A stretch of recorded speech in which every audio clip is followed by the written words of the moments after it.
I now look to Omali, Yeshitela to continue the case for the proposition.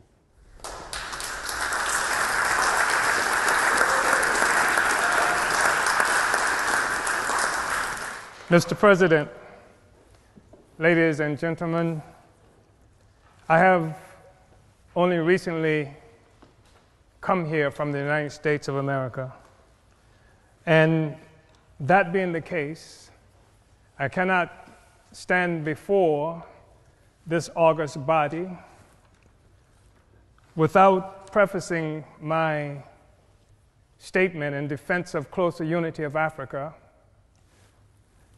without stating first my unconditional solidarity with President Maduro and the government and people of Venezuela, who are currently under attack, savage attack, by the declining world hegemon of the United States.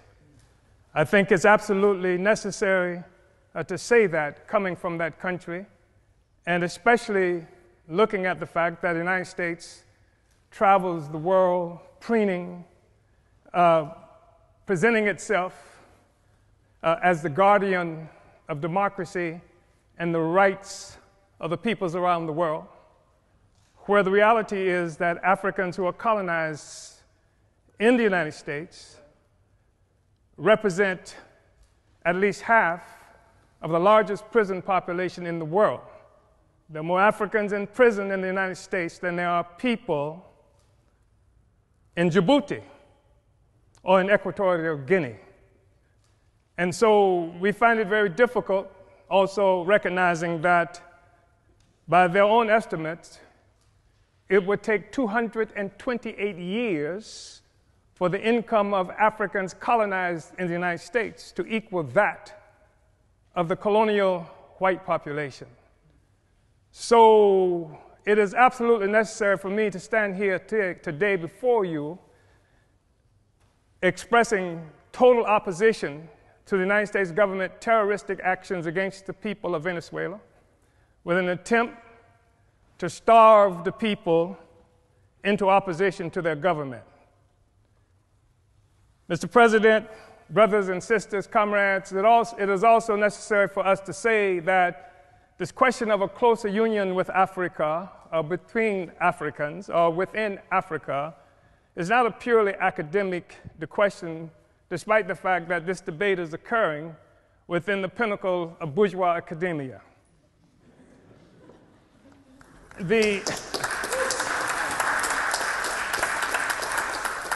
That there is a natural, historical inclination for Africa and African people to be united, which is one of the reasons I am here today. The truth of the matter is that this discussion about the unity of Africa, union of Africans, started much earlier than any incursion, as it might be characterized, of China or the Trump administration into Africa. The reality is that Africa came under assault some 600 years ago when Portugal first came and captured African people and initiated the process that would begin capitalism and would establish and consolidate the identity of Europeans in the world. It is a reality that capitalism rests upon a foundation of African slavery. Africans were first capital. And in order for this to occur and to last, it was absolutely necessary to keep African people divided so that we could not resist this horrible incursion on Africa that continues up to now. I think it's important to be able to say that. I think that we have to say that we've seen example after example by African people to unite.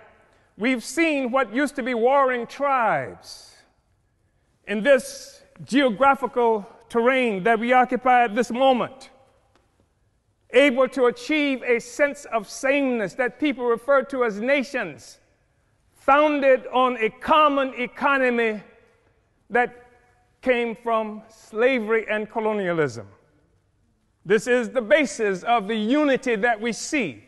If there is a problem with the European Union today, it is because the foundation, the economic foundation of capital, of imperialism, is being stressed by the struggles of the oppressed peoples of the world to take back their resources from this parasite that bleeds Africa, that bleeds the world, that bleeds Afghanistan, that bleeds the people of Yemen who are dying by the thousands even as we have this discussion. This is the basis of a Brexit. It can't stand together anymore because the host is rejecting the parasite. And it's creating crisis throughout Europe and throughout the imperialist world. I think it's necessary, brothers and sisters, to say that there has been a natural trajectory by African people for closer union. We know that we're talking about having this discussion in part because in 1884-85, Europeans sat at a table in Berlin, Germany, not a single African there, and carved up Africa into the territories that we now sometimes call countries and illogically refer to as nations. Africans didn't do that. It was Europe that did that. It was Europe and imperialism that required Africa to be divided so that the resources of Africa, both human and material, could come and pave the streets in London and grow the buildings in Amsterdam and bring clean water to New York, while the streets in Sierra Leone are not paved. And the people in Sierra Leone do not have clean water. And there's no national electric grid there. It is necessary to keep Africa divided by European imperialism and by all the imperialism in order to continue to suck the resources from Africa so that cell phones could exist here, so that Steve Jobs and the others could achieve some great notoriety from the coltan that comes from Congo, where Leopold killed at least 12 to 15 million Africans in order to conquer and keep Africa in the condition it's in today. We talk about a united Africa and African Union because of what European imperialism has done to Africa to keep us divided. We know it's true. We saw 100 years or so ago, Marcus Garvey organized the Universal Negro Improvement Association and African Communities Leagues that stretched across the globe. More than 11 million African people everywhere were connected to this. Africa for Africans, at home and abroad. That was the cry. Not Africans for Nigerians that didn't even exist until the British created it in 1915. And Flora Shaw, the mistress who would become the wife of Frederick Lugard, came up with the name nigger area. Not this false national consciousness that has been imposed on Africans around the world. So that when the Portuguese found shrimp on West Africa and then named it for the Portuguese word for shrimp, Cameroon, it is not true that they are shrimp despite the fact that the people call themselves Cameroonians today. It is a false national consciousness. The false national consciousness that created the American Negro, that created the Black Brit, and the Afro-Swede. We are one Africa, one nation, and we must have closer union. But in order for that to happen, it has to be a revolutionary union. The Organization of African Union, created on May 25th, 1963 in Addis Ababa, Ethiopia, was part of an effort to circumvent efforts by Kwame Nkrumah to build a single union of African states. And instead, we come up with an Organization of African Union that codified the colonial borders that were created by Europe in 1884 and 85. We have to be able to break out of this, but it's going to take revolution in order to do this. African revolution in order to do this.